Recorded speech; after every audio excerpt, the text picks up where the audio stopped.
En esta pandemia que estamos atravesando en la Argentina, en el mundo, una situación inédita, que afortunadamente en los países europeos han comenzado a descender los casos de contagios y también las muertes. Lo que ha sido realmente alarmante es la cantidad de llamados de mujeres por violencia de género, no solo en la Argentina y en Mendoza. Anoche me puse a mirar un poquito, no son números actualizados, es de hace algunos días, pero por ejemplo en México se registró un aumento del 60% de las llamadas por violencia de género. En Colombia, un 91%. En la Argentina, más del 40%. En España, un 30%. No, 47% en España y 30% en Francia. Pero en la Argentina hay un dato también que hay que tenerlo en cuenta. Se han registrado 22 femicidios en los últimos meses. Por eso vamos a hablar con Daniela Chaler, que es fiscal, jefe de la unidad fiscal especializada en violencia de género en la provincia de Mendoza. La ONU definió como horroroso el repunte de la violencia machista durante el confinamiento. Y lo que le queremos consultar a la fiscal, ¿cuál es la situación en Mendoza y cómo está actuando la justicia? ¿Cómo le va, Daniela? Hugo Lombardi la saluda, el gusto de escucharla. Buen día.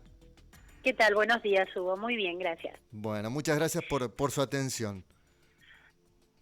Sí, decime... Sí, decía Bueno, que la ONU ha definido como horroroso el repunte de la violencia machista durante el confinamiento.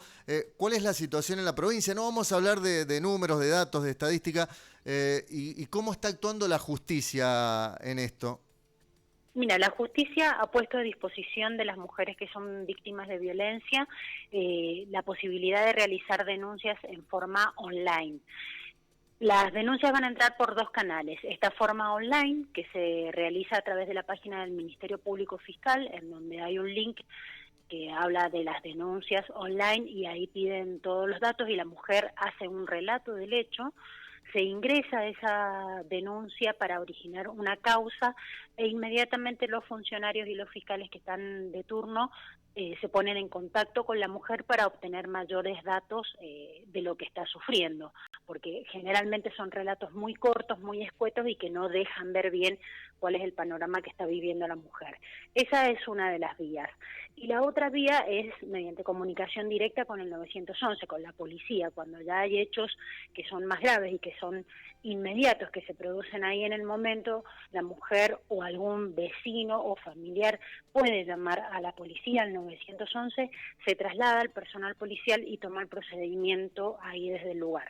¿Se han incrementado Interviene mucho directamente, digamos. ¿Se han incrementado mucho los casos de violencia de género en esta cuarentena, fiscal?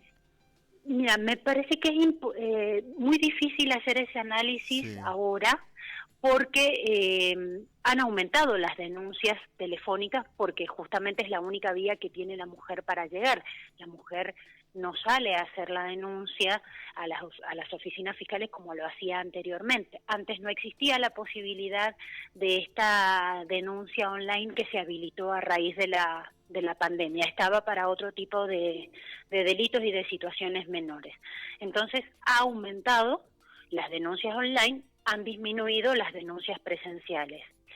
Es lógico, si uno piensa que la situación de encierro, esta imposibilidad de salir del hogar en un ambiente que es conflictivo, en un ambiente en donde no hay ingresos de dinero, están las 24 horas conviviendo quizá en una casa que se compone de 2 habitaciones y están todos encerrados en esas 2 habitaciones, es lógico pensar, como te decía, que va a aumentar el conflicto. ¿Esas son las razones por las que quedan más expuestas las mujeres? Totalmente, la mujer vive con su enemigo, digamos.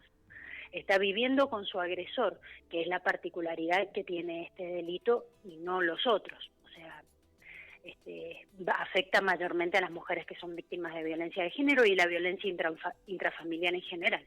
Bueno, se da una situación, qué cosa rara, ¿no?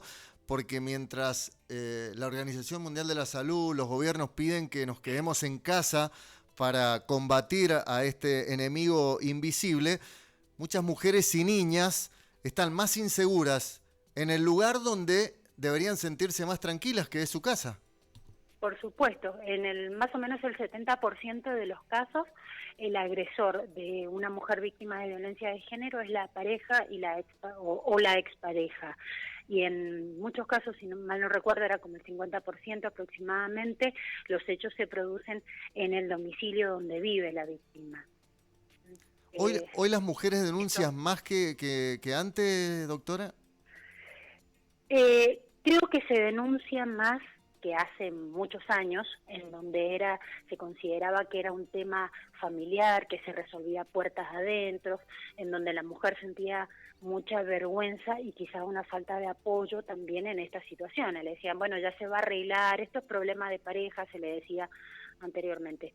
Hoy por hoy se las escucha, se las atiende, se las contiene, y existe una fiscalía especializada para estos temas. Las mujeres tienen más acceso a denunciar, salen y buscan ayuda. Lo que es importante es que la población sepa que cualquier persona puede denunciar estos hechos y, por ejemplo, ayudar a un vecino, a una vecina, perdón, a una mujer de la familia que esté sufriendo este problema. La denuncia la puede hacer cualquiera. Doctora, ¿y cuáles son las competencias específicas de la fiscalía en la cual usted trabaja? La Fiscalía de Violencia de Género interviene en todos los hechos en que es víctima una mujer de manos de su pareja o expareja, excluido los femicidios, que eso lo investiga específicamente aquí en la primer circunscripción judicial, que eso se los quería aclarar. Yo soy fiscal jefa de violencia de género de la primer circunscripción judicial, que abarca Perfecto. Guaymallén, Godoy Cruz, Capital, Las Heras Lavalle, Luján y Maipú. Los femicidios los toma la Fiscalía de Homicidios. Y hablábamos de que hay mujeres que hoy por allí se animan a denunciar, pero ¿por qué ocurren casos que a veces denuncian y después cambian el relato o levantan la denuncia? Eso es muy común en materia de violencia de género y no quiere decir que la mujer haya mentido en esos casos. Uno tiene que comprender que la mujer víctima de violencia de género, a quien está denunciando, es a una persona con la que ha estado involucrada sentimentalmente, lo ha amado, lo ha querido, ha compartido una vida, años de convivencia, quizás comparte hijos. Muchas veces también es muy difícil que la mujer tome la decisión de denunciar al papá de sus hijos, por ejemplo. También hay una cuestión de vivienda, que no tienen dónde vivir y tienen que volver con el marido porque si no, no tienen un techo. Hay una cuestión económica, es quien las mantiene, es quien les da el sustento para que vivan sus hijos. Entonces muchas veces la mujer resigna su propia integridad, su propia vida, en pos de salvar a los niños, tener un techo donde comer, una dependencia emocional, también sentimental hacia esa persona, y eso hace que muchas veces las mujeres se arrepienten. Y también hay un proceso de naturalización de la violencia y de culpabilización, en donde la mujer le hacen creer que ella es la que genera esa violencia, ella se siente culpable, no es él el violento, sino ella es la que lo coloca, lo pone violento. Entonces, en ese sentimiento de culpa también la mujer se arrepiente y intenta levantar la denuncia, que ya no se pueden levantar las denuncias. Dicho sea, valga esa aclaración, digamos, las denuncias continúan. Una vez que ya se denunció, el trámite continúa solo, digamos, a instancias del fiscal. ¿Cuáles son las características que tiene una persona violenta? No existe un patrón, Sí. o por lo menos eso es lo que yo creo desde mi punto de vista. Esto lo debería decir más un psicólogo o un psiquiatra. Sí vemos ciertas características que pueden tener en común los hombres. Son personas muy celosas, posesivas, egocéntricas, sin control de los impulsos, narcisistas,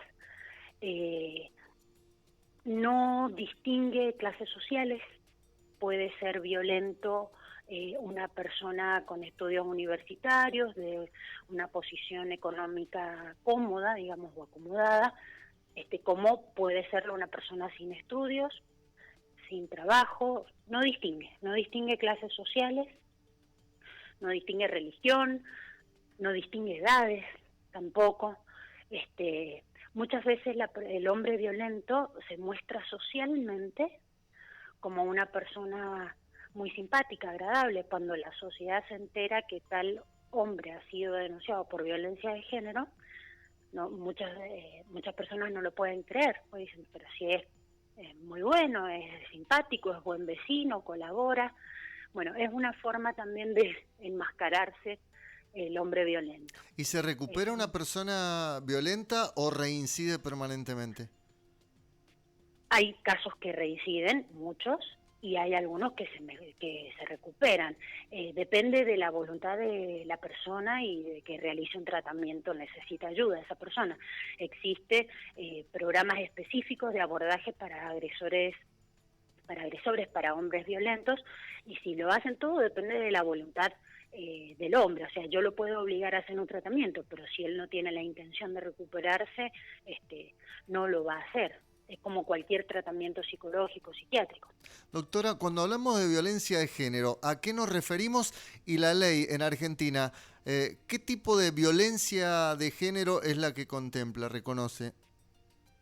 La violencia de género es cualquier hecho, conducta que vulnere la integridad física, la salud psíquica de la mujer, la integridad sexual de la mujer, en donde hay una relación desigual de poder, en donde la mujer se coloca, o no se coloca, está en una posición de inferioridad y el hombre en una de superioridad. Eso es en líneas generales lo que es la violencia de género y abarca muchos tipos de violencia. La violencia física, que es la más común, los golpes, la violencia psicológica, que es el maltrato, el hostigamiento, los ataques de celos del hombre, el aislamiento de la mujer, la separan de la sociedad, no la dejan ir a trabajar, no la dejan tener amistades, no la dejan visitar a su familia, tener contacto con sus familiares, violencia sexual, violencia económica, violencia ambiental. Un hombre puede que quizá no le levante nunca la mano a la mujer, pero llega a la casa y le rompe la ropa, destroza las cosas de la cocina, le rompe los objetos personales de la mujer. Existen muchos tipos de violencia y ¿qué pasa? Las mujeres muchas veces creen que solamente la violencia física es lo que se puede denunciar. En realidad se puede denunciar todo, porque todo eso es violencia. Acoso laboral también, por ejemplo. Acoso laboral también, sí, por supuesto. ¿Y los tiempos de la justicia, cómo son en Mendoza? Digo, a partir del protocolo de que la persona va, efectúa la denuncia o la realiza telefónicamente, porque a veces eso es lo que se reclama, que el violento sigue libre como si nada porque la justicia no actúa inmediatamente. No, la justicia actúa desde el momento en que toma conocimiento de la situación. No todas las causas llevan la misma demora en la tramitación.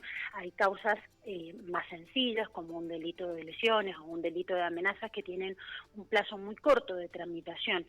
Y muchas de esas causas se resuelven con juicios abreviados, en donde el autor reconoce su responsabilidad, obtiene una pena. Generalmente es una pena en suspenso, porque es una persona que no tiene antecedentes y en la que se le imponen condiciones como prohibición de acercamiento hacia la mujer y la obligación de realizar un tratamiento específico en la materia de violencia de género. Generalmente se resuelve así. Hay causas más complejas en donde hay que producir mayor cantidad de pruebas, testimoniales, pericias psicológicas, algunas pericias contables cuando estamos hablando de violencia económica, y esas causas demoran un poco más, pero en general se están resolviendo bastante rápido. Y que la persona esté detenida o no, el imputado, el denunciado, depende de muchos factores, depende de qué antecedentes tenga, de la gravedad del hecho que se denuncia y también del riesgo que pueda en que se encuentre la mujer. ¿Cuáles son los hechos más denunciados en los últimos tiempos? Las lesiones leves, que se agravan por el vínculo y por mediar ese contexto de violencia de género, que tiene una pena de 6 meses a 2 años. Amenazas es lo más común que tenemos. Bueno, esos son los hechos más comunes.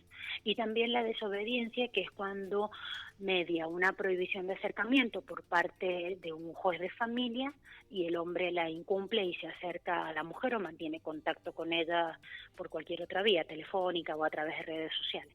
Doctora, en estos últimos días el tema que ha tomado estado mediático en la Argentina es el de las prisiones domiciliarias por distintos casos.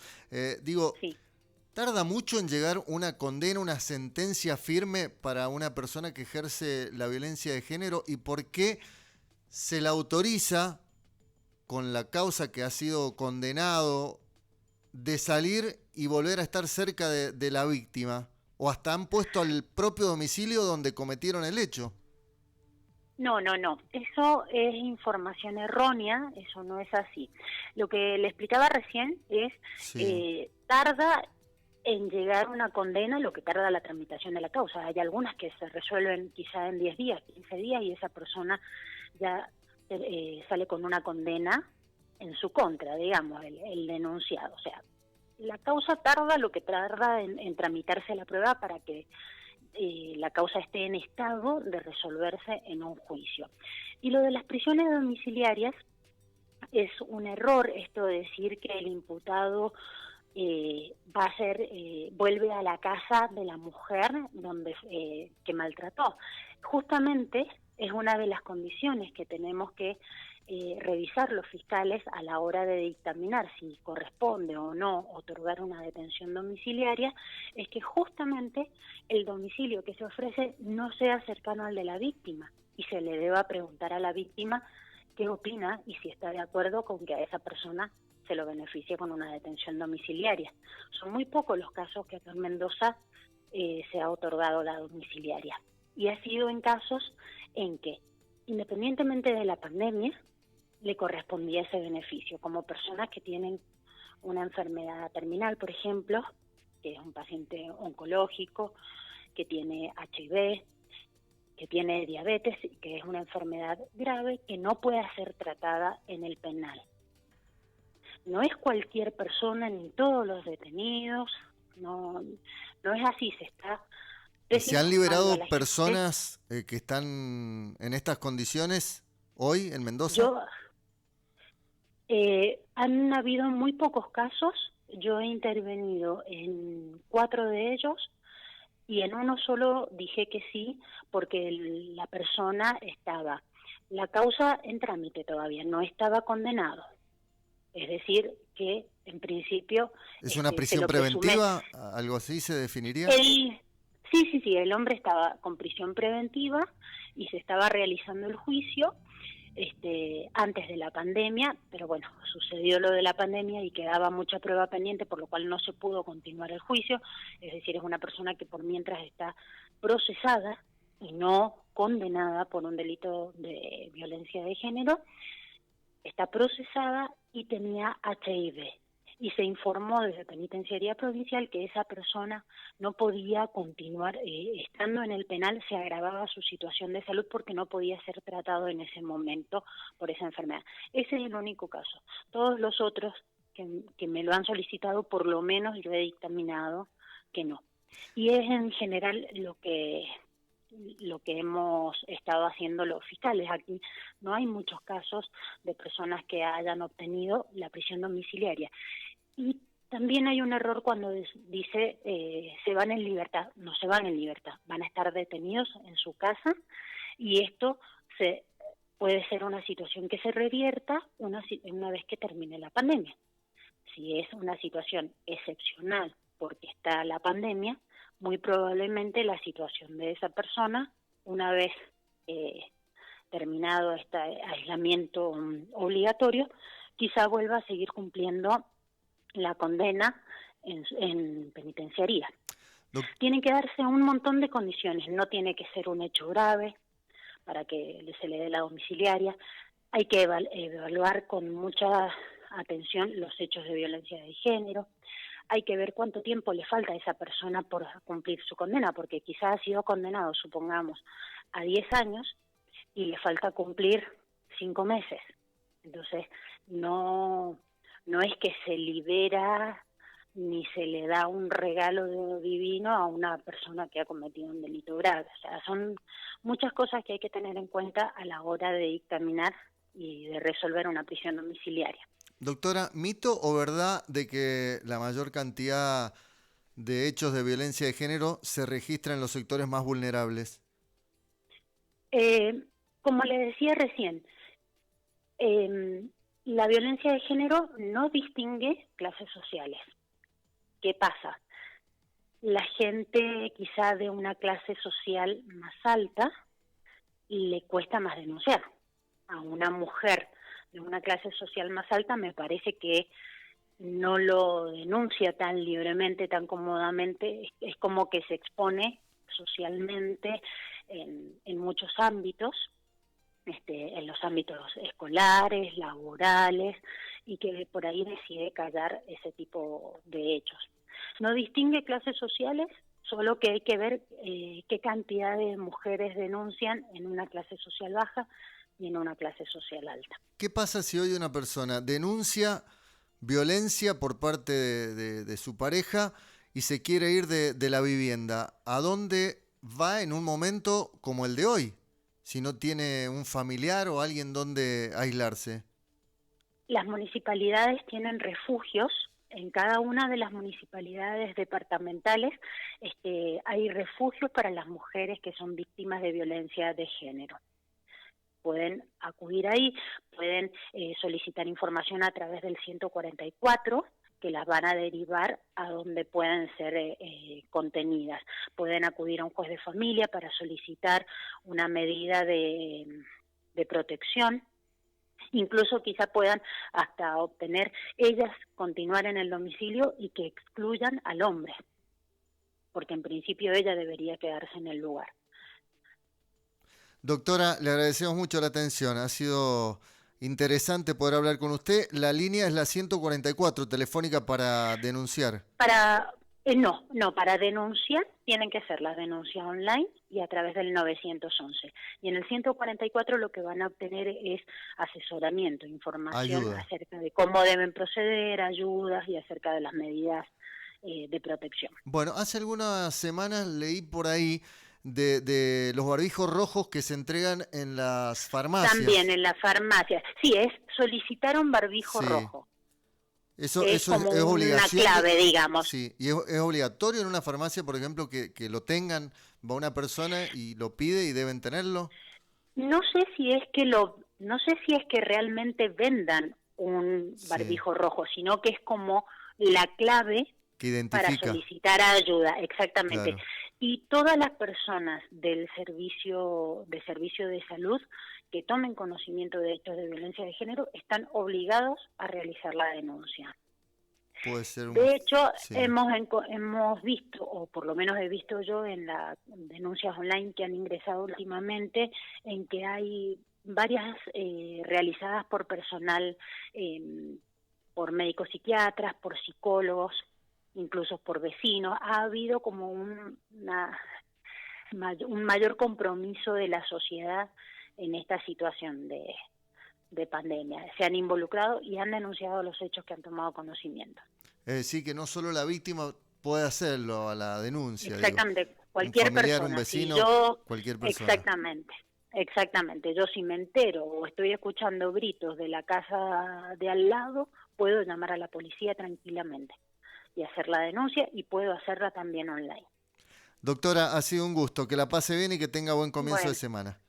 muchas gracias, igualmente. Hasta luego.